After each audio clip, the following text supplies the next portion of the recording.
What's up, YouTube? Welcome back to another banger. I always love making these types of projects, and today we're going to be comparing the novel All the Light We Cannot See with the Amazon Prime show Invincible. Now, I know what you're saying. If he's invincible, then why can I see him? In all seriousness, we're going to explore the idea that conflict compels individuals to reevaluate their priorities and loyalties. Yeah, I know. Those are Mr. Big Boy Pants words. So, although one is a historical novel that's set during World War II, and the other one is a show about superheroes that duke it out against aliens, I would argue that both of these show how extreme conflict forces characters to confront who they are and what it is that they truly stand for. So, with that in mind, let's begin. All right, so just a quick recap for those who may not know already. All the Light We Cannot See follows two young people that are on opposite sides of World War II. Marie-Laure Leblanc, who is a blind French girl living under Nazi occupation, and Werner Pfennig, who is a German orphan that gets enlisted into the Hitler Youth. Oh boy. Now in the blue corner, we have Mark Grayson, the son of Omni-Man, who in this universe is Earth's mightiest hero. Later on, we come to find out that Mark inherits superpowers from his dad. It should have been me.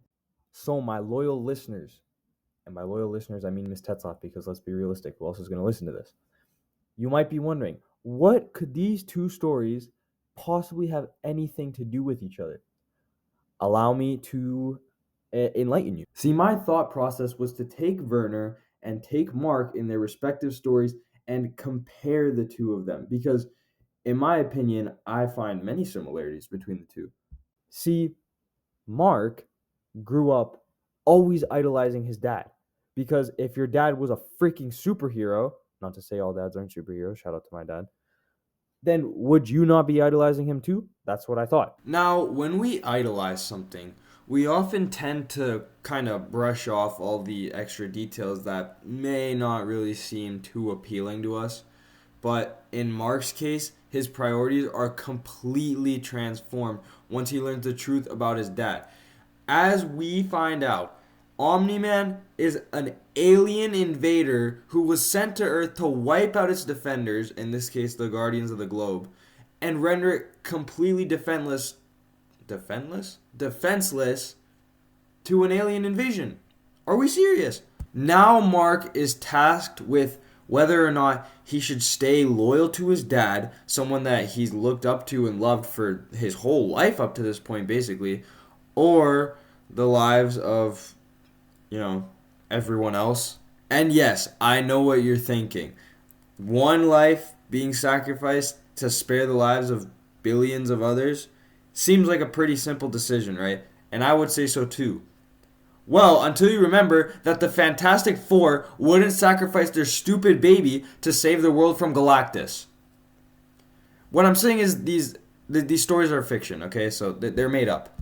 Now, shifting over to the not-so-made-up topic of World War II, Werner is enlisted in this Hitler Youth because of his skills, because of his smarts, and his curiosity to, learn more about the world around him. So at first, obviously, a kid like Werner, well, teenager, I guess, is going to be thinking that he's just using his skills to further benefit like a higher authority, and he thinks that maybe the progress that they're doing is beneficial in some sort of way. This is, however, until he starts to witness the suffering that is caused by the regime that he serves.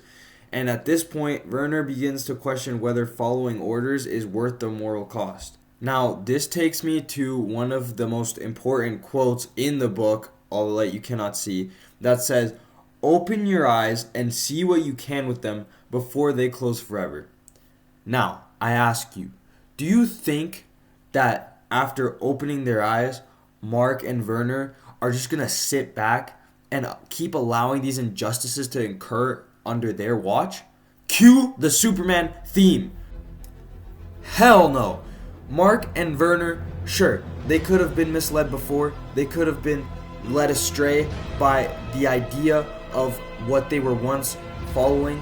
However, once you see how deeply and morally flawed the ideology of the authority that you're following is, it doesn't go back. You don't go back. Both of these characters take the conflict that they're in.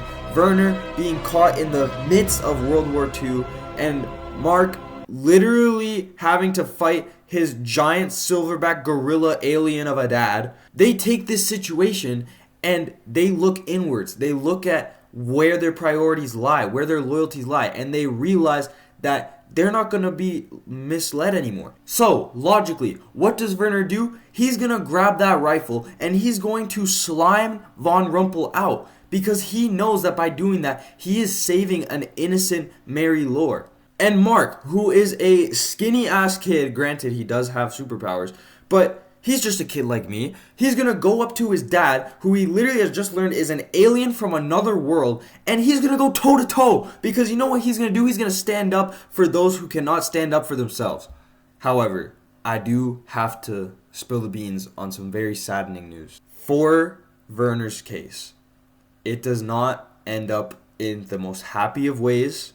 You know, he gets taken as a prisoner of war and eventually ends up dying by being blown up by a landmine. Very, very tragic stuff.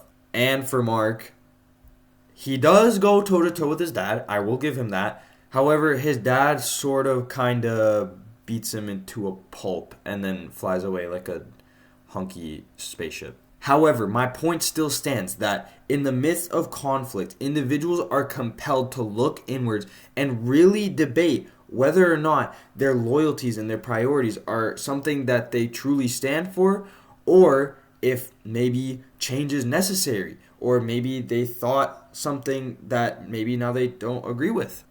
Anyways, to sort of wrap it up, because I do have to keep it under 8 minutes, I hope you, whoever you are, mostly Mets left, but if there's anyone else out there, enjoyed watching this little project, because I know I enjoyed making them. However, I do have to add a little side note, PSA.